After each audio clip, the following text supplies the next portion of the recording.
అక్కడ మా ఇంట్లో హైదరాబాదులో ఆవిడ స్వర్గస్థురాలైంది. అందుకని అక్కడ దగ్గరలో గోదావరి అంటే నాకు ఆవిడకి కూడా ఇష్టమైన క్షేత్రం బాసర కనపడింది.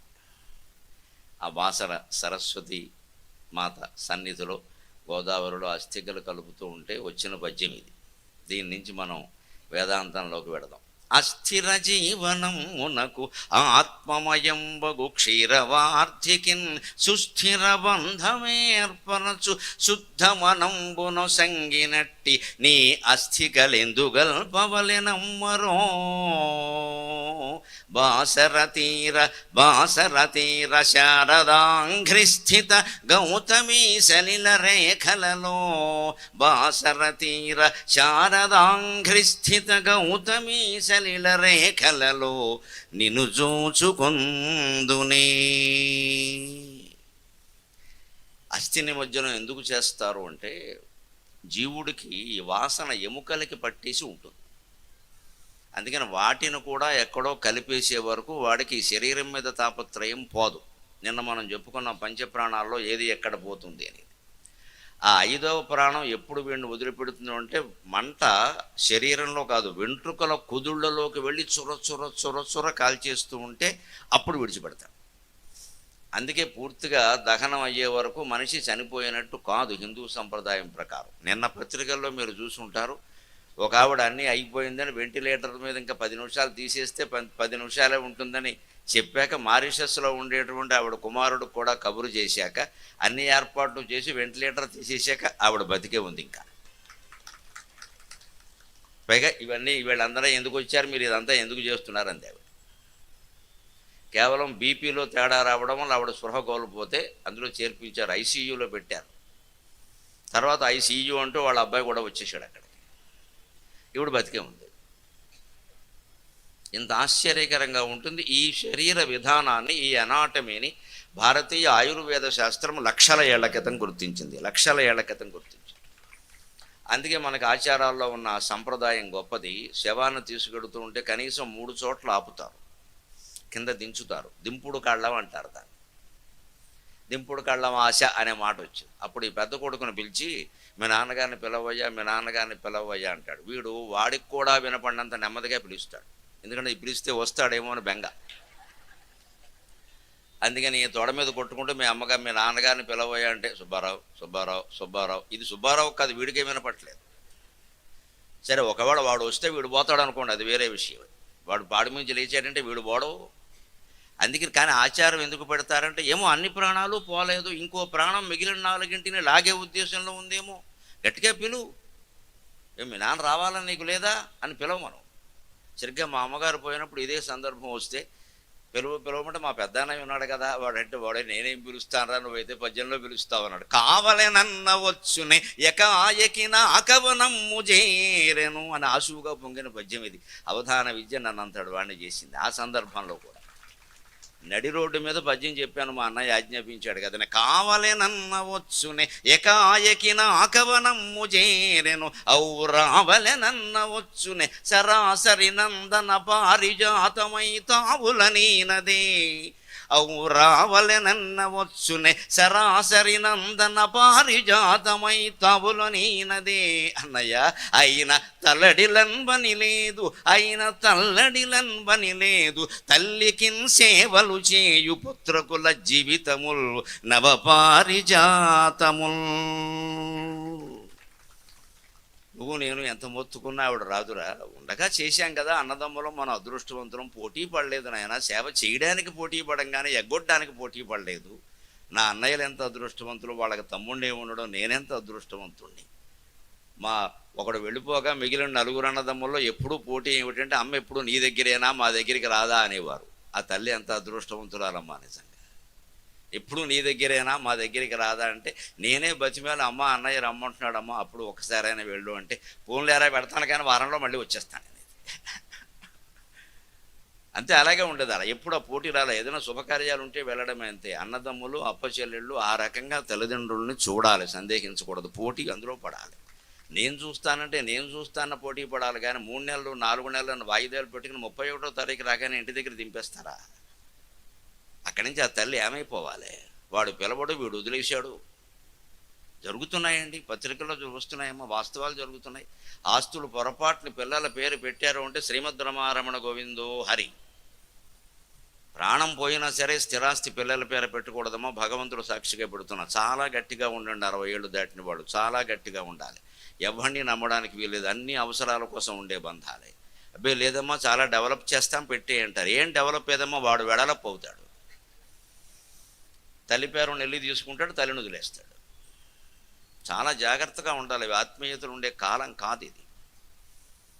అందుకే నాకు అనిపించింది, నిజానికి తల్లి చేసింది తండ్రి చేసింది మాకు ఉపకారం ఏమిటంటే, అస్థిర జీవనం నాకు ఆత్మమయంబగు క్షీరవార్ధికిన్ సుస్థిర బంధమేర్పరచు శుద్ధ మనంబును సంగినట్టి నీ అస్థికలెందుగల్పవలెనమ్మరో.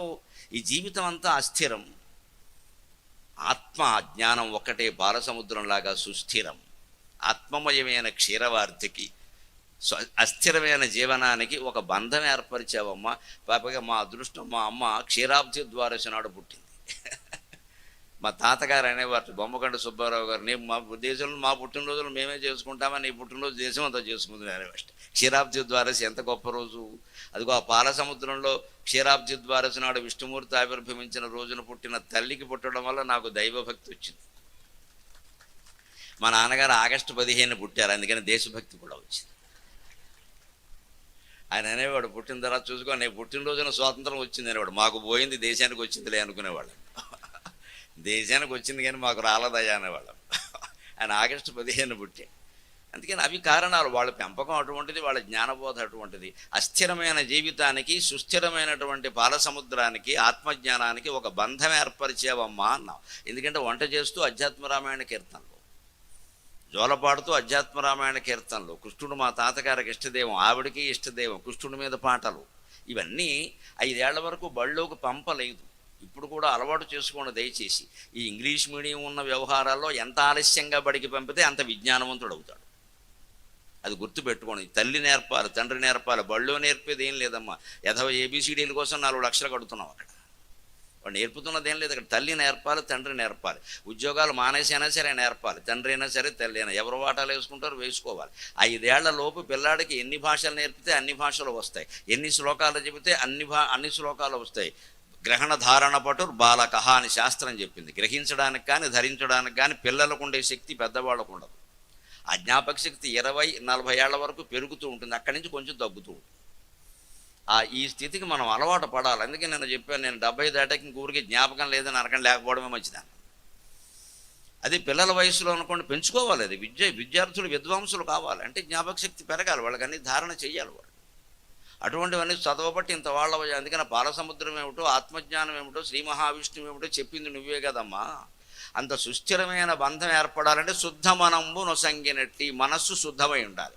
చిత్తశుద్ధి అంటారు. చిత్తశుద్ధి అంటే మంచి ఆలోచనలు ఉండడం కాదు, ఏ ఆలోచన లేకపోవడం. మొత్తం శుద్ధి తుడిచిపెట్టేయాలి. చాలామందికి తెలుసు శుద్ధి అనే మాట ఎప్పుడు వాడతారో. శుభ్రం వేరు, శుద్ధి వేరు. రోజు ఇల్లు ఉడుచుకుంటే శుభ్రం అంటారు, 11వ రోజు శుద్ధి అంటారమ్మ. శుద్ధి నాడు అన్ని సామాన్లు బయట పెట్టేస్తారు, శుభ్రం చేసేనాడు సామాన్లు బయట పెట్టరు. సోఫా కింద నుంచి ఊడుస్తారు, అక్కడ గొడుగు అడ్డంగా ఉంటే గొడుగు పైకి తీసి ఊడుస్తారు, బయట పడేరు సామాన్లు. కానీ ఎవరైనా పోయి 11వ రోజున శుద్ధి అయితే మొత్తం సామాన్లు బయట పెట్టేస్తారు, ఇల్లంతా కడిగేస్తారు. అది చిత్తశుద్ధి అంటే. మనస్సంతా కడిగేయాలి, మొత్తం ఆలోచనలన్నీ వెళ్ళిపోవాలి. ఒక సత్యనారాయణ స్వామి మాత్రమే ఉండాలి అక్కడ, ఇంకేమీ ఉండకూడదు. అది శుద్ధమనం. అంతటి జ్ఞానాన్ని శుద్ధమనముని ఇచ్చినట్టు నీ అస్థికలు ఎక్కడ కలపమంటావు, ఇంకా నీకేమైనా వాసనలు ఉన్నాయా లేదో నాకేం తెలుసు అని నేను ఆ అస్థికల్ని కలుపుతూ చెప్పాను. ఇక ఆవిడ ఏమిటంటే పోయే రోజున కూడా పోలో బిళ్ళలు అని అడిగింది. అటు ఏదో ఇష్టం, పిప్పర్మెంట్లో ఉంటాయి తినేది.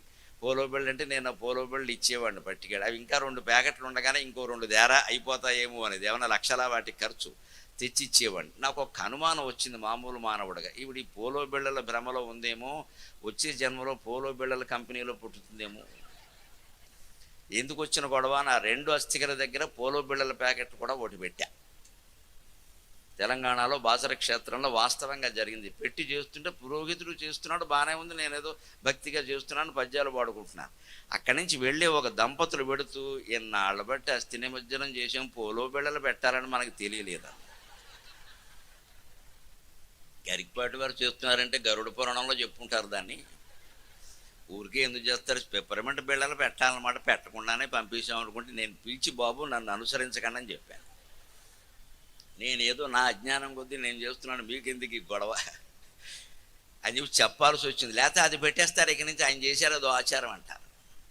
నేను ఎందుకు చేశాను అంటే ఎముకలకి పడుతుందండి వాసన ఆ బంధాల విషయంలో. అందుకే 60 దాటిన దగ్గర నుంచి జాగ్రత్తగా ఉండాలి. 70 దాటాక తెంచుకోవడమే, ఇంక పెంచుకోవడం ఉండకూడదు. ఇంకా 72 ఆయుర్దాయం, 72,000 నాడులు, 1000 నాడులకు 1 సంవత్సరం, 72 ఏళ్ళు ఆయుర్దాయం. 72 ఏళ్ళ కంటే ఇక్కడ ఎక్కువ బతికిన వాళ్ళు ఉంటే అదృష్టవంతులు. ఎల్ఐసి వారు బోనస్ అది. ఇప్పటికే ఎక్కువ బతికేసాం.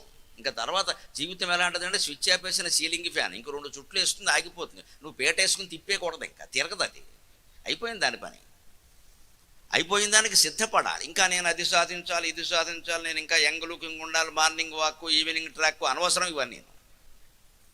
అది మానేసుకోవాలి. అవన్నీ ఇంక ఇంట్లో కూర్చోవాలి, జపం చేసుకోవాలి, ధ్యానం చేసుకోవాలి, దక్షిణామూర్తి స్తోత్రం చదువుకోవాలి, ఆత్మజ్ఞానం పొందాలి. ఈ దరిద్రం పెట్టి ఇంకా వాకింగ్ టాకింగ్ అంటారు ఇక్కడ. ఎంతకాలం ఇది? ఇంకా ఏదో కొత్తగా స్వచ్ఛంద సంస్థ ఒకటి పెట్టడం దేనికి? ఇక్కడ స్వ అనేదే తెలియలేదు. నువ్వు స్వచ్ఛంద సంస్థ పెట్టి ఏం చేస్తావు ఇక్కడ? ఇది పోవాలి. ఎందుకు? లేకపోతే ఇది ఎముకలకు పట్టేస్తుంది వాసన. ఎముకలకు పట్టే విద్య కూడా అంతేనండి. మీకు భాషా ప్రేమిణి, విద్యా ప్రేమిణి చదివిన పండితుల్ని గమనించండి అమ్మా. 90 ఏళ్లప్పుడు కూడా ఆ శ్లోకాలు వాళ్ళకు వస్తూనే ఉంటాయి. వ్యాకరణం ముఖ్యంగా. ఎముకలకి పట్టేసిందిరా విద్య అంటారు. విద్య ఎముకలకి పట్టేస్తుంది. విద్య పడితే పర్వాలేదు. అవిద్య కూడా పట్టేస్తుంది వాసన. మనవరాల మీదో, మనవడి మీదో, ముని మనవడి మీదో ఏదో ఏడుస్తుంది ఒక్కటే. ఇంకా సొంత ఇల్లు కొడుకు కట్టుకోలేదనో ఆ వాసన పట్టిందంటే ప్రమాదం ఏంటంటే వీడు వచ్చే జన్మలో ఆ సొంత ఇల్లు కొడుకు కడతాడు, వీడు కట్టాడు. కానీ వీడు అందులో కుక్క పిల్లే పడతాడు. వాడు పెంచుకుంటాడు. వీడి తండ్రిని వాడికి తెలియదు, వాడు కొడుకని వీడికి తెలుసు. ఏడుస్తూ ఉంటాడు ఇక్కడ. ఎందుకు కుక్క పిల్ల పడ్డం అంటే ఇల్లో అని ఏడిచావు కదా, కొడుకో ఉండకంటే ఇల్లో అని ఏడిచావు. అందుకని ఇల్లుని ఎప్పుడు విడిచిపెట్టింది ఎవరు? కొడుకు కోళ్ళ యాత్రకు వెళ్ళినా కుక్క పిల్లని అక్కడే కట్టేస్తారు, ఎవరికో అప్పగిస్తారు, కూడా తీసుకెళ్ళరు కదా. అందుకని కుక్క పిల్లే పుడతాడు. ఈ కర్మ ఎందుకు తెచ్చుకోవాలి? వాడు ఇల్లు కడితే మనకే, కట్టకపోతే మనకి. సొంత ఇంట్లో పోవాలనుంది, పోయేవాడికి ఈ కోరిక ఏమిటండి? ఎక్కడ పోతే ఏమిటండి? మరి చెట్టు కింద పోతాడు, మురుక్కాయల కింద పోతాడు. తర్వాత సమస్యలు ఉన్నవాళ్ళు పడతారు, కానీ వాడికి ఏమిటి? ఊపిరి ఆగిపోయింది కదా. తాను పోయిన తర్వాత దేనితోనైనా పని ఏమి అంటాడు చెన్నై సూరి. ఆ ధోరణికి రావాలండి అందరూ కూడా.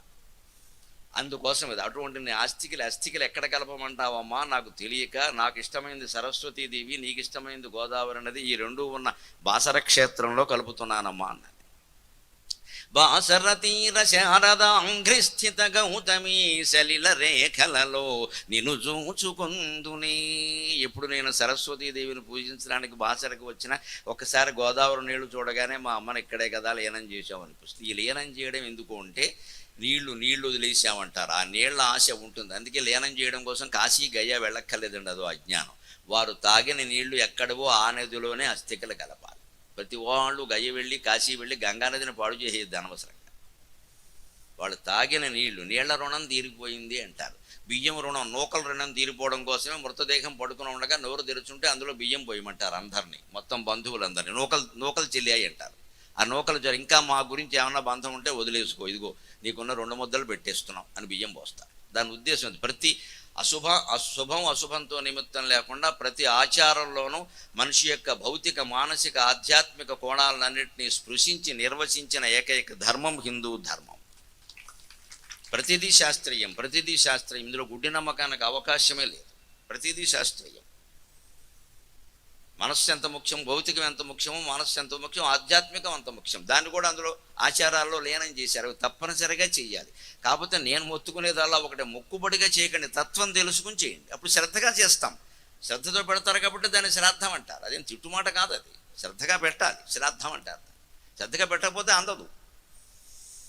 అందుకని అక్కడ నేను చూసుకుంటానమ్మా అన్నాను. అలా సుస్థిరమైన బంధం ఏర్పడాలంటే చిత్తశుద్ధి ఉండాలని, మనస్సులో ఆలోచనలన్నీ పోవాలి. దానికే దక్షిణామూర్తి స్తోత్రం 3వ శ్లోకాన్ని చూద్దాం.